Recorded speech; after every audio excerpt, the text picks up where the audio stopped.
Arestado sa Pangasinan ang isang lalaki dahil sa panggagahasa umano sa dalawa niyang menor de edad na apo sa Marikina.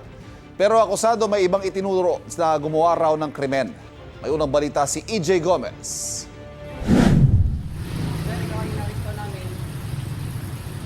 Matapos magtago ng ilang taon, naaresto sa Pangasinan ang 55 anyos na lalaking ito dahil sa paulit-ulit na panggagahasa umano sa dalawang menor de edad niyang apo.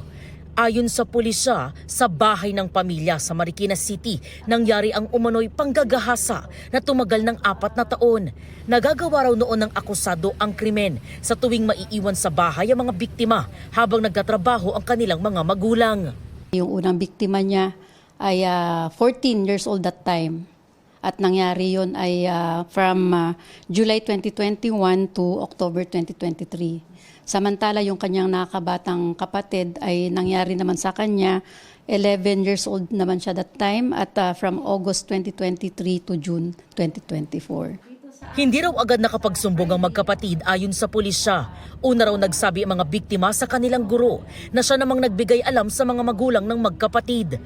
Formal na naghain ng reklamo ang pamilya laban sa kanilang lolo noong September 2024. Nung na-file na po yung kaso, ay nawala na rin bigla yung kanilang kaanak po dito na may kagawan po yun sa kanila at ito ay napag-alaman nating nagtago ng matagal sa Pangasinan.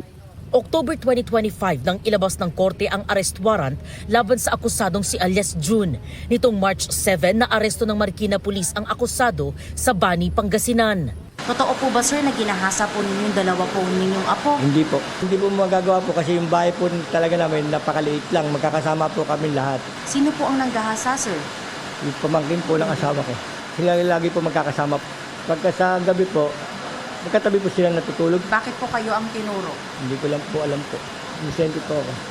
Ang itinuturo ni Lolo na pamangkin ay isang OFW na nagagawa umanong gahasain ng mga biktimang pinaaral niya tuwing umuuwi siya sa Pilipinas. Wala pa siyang pahayag.